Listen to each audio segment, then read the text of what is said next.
I left everything I had ever known, not because I hated my life, but because I couldn't stop wondering who would I become if I threw myself into uncertainty and started from zero in a completely new city. That single question took me from Iran to Georgia and now to Istanbul. It all started with a simple dream, genuinely smaller than people expect. Honestly, my dream was very simple. I just wanted to leave my hometown and experience life somewhere completely different. I was curious. I wanted to know what kind of person I would become if I stepped into an environment where nobody knew me. Sometimes your environment shapes your identity without you even realizing it. Your habits, your confidence, even the way you think. And I wanted to discover who I really was outside of everything familiar.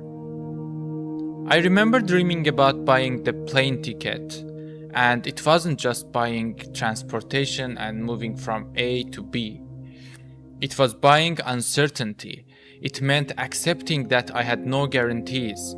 I didn't know where I would work, who I would meet, whether I would succeed, or whether I'd come back after a few months. But strangely, that uncertainty was exactly what made it exciting. For the first time in my life, I wasn't following a path someone else had already walked. Looking back now, I wasn't escaping my old life. I was chasing a version of myself that I hadn't met yet. At the time, I had absolutely no idea how difficult the beginning would actually be.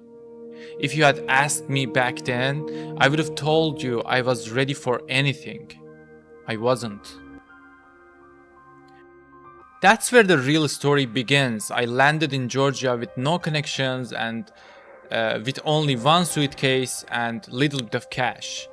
Not one person I could call if something went wrong, no job waiting for me, no backup plan, just one simple idea. Get there and figure it out. To me, there were only two choices. Go back to home and admit it didn't work and find a way to make it work no matter what. So I started doing physical labor, real work, long shifts. The kind of work that leaves your body completely exhausted, and I want to be honest about this part because I think people romanticize this starting from zero story far too much. There were nights when I genuinely wondered if I'd made the biggest mistake of my life. I didn't speak the language, I barely understood the culture.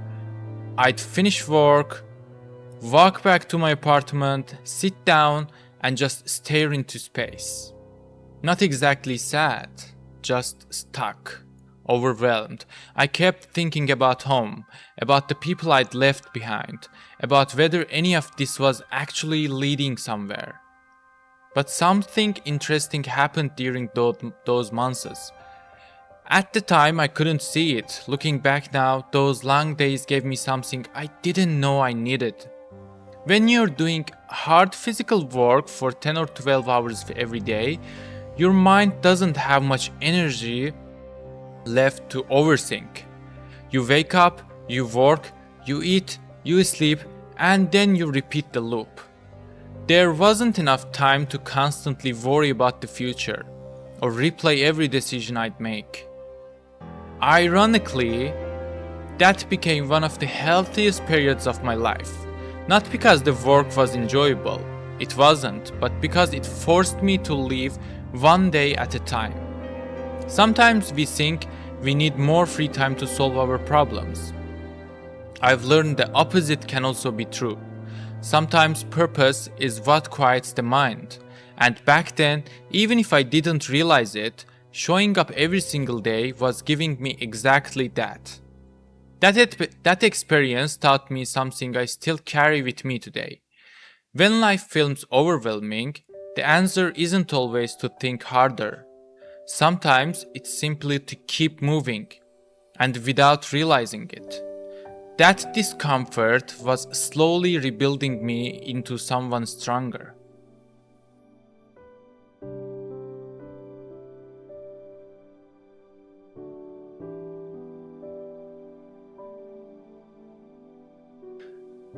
Not long after that, something started to change. Slowly. Not all at once. I started learning Russian language, and I don't think people realize what really happens when you learn a new language while living abroad. Every language carries its own culture, its own humor, its own personality, its own way of seeing the world. I genuinely believe learning Russian changed the way my brain works. Looking back, I wasn't just learning words, I was becoming more adaptable as a person. I still remember the first time I made someone laugh in Russian. Not just communicating correctly, actually making a joke land in real time.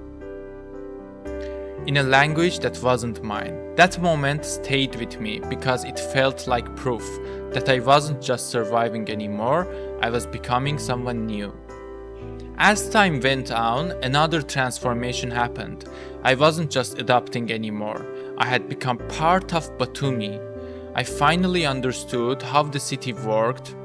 I knew where opportunities were, I knew how to build connections, I knew who to talk to.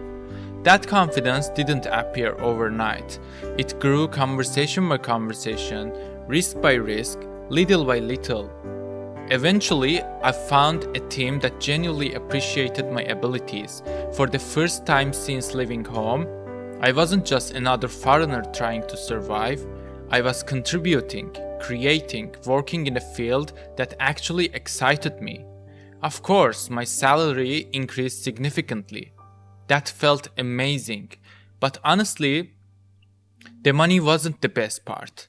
The best part was finally being surrounded by people who shared the same mindset. People who wanted to build. People who were ambitious, curious, creative. When you're around people like that, you naturally become a better version of yourself.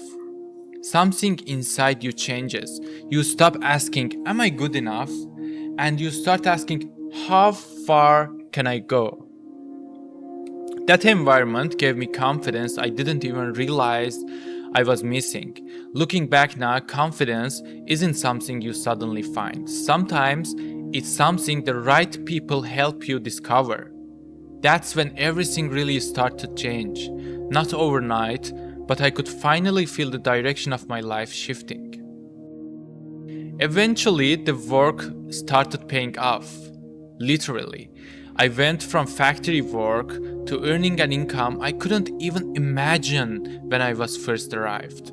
And with that came experiences I'd never expected. Nightclubs, casinos, Christmas celebrations, meeting people from completely different backgrounds and nationalities. It honestly felt like that I had lived two completely different lives. One version of me was finishing exhausting factory shifts.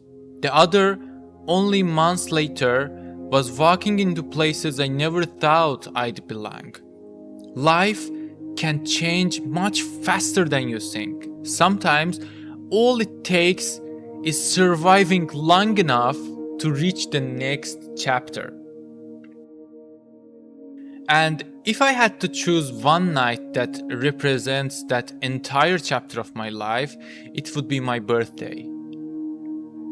I remember I had a $200, $100 I had, and my boss gave me how to say, gave me 100 more before the salary time arriving, and I totally had $200.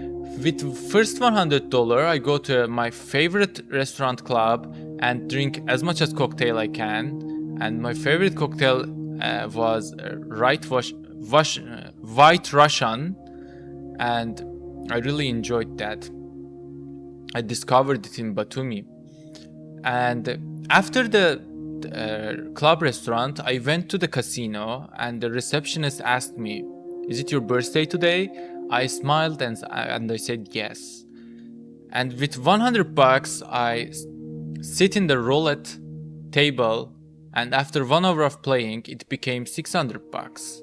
And I left the casino and go to the beach, bought a cake and champagne and drink it, and light the candles and do some traditional birthday stuff. Then I walked through the beach, and some energy invited me to go to another casino. There are many casinos in Batumi. And I go there, started from $100 gain, and made $1,000. And I played blackjack a little bit as well, and I finally had $2,000. And I came back to the first casino I've been, which receptionist asked me, is it your birthday today?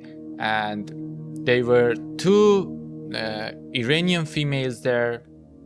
I spoke with them and I invited them to open a roulette table together. I gave them money as a present, and we played together and enjoyed the time.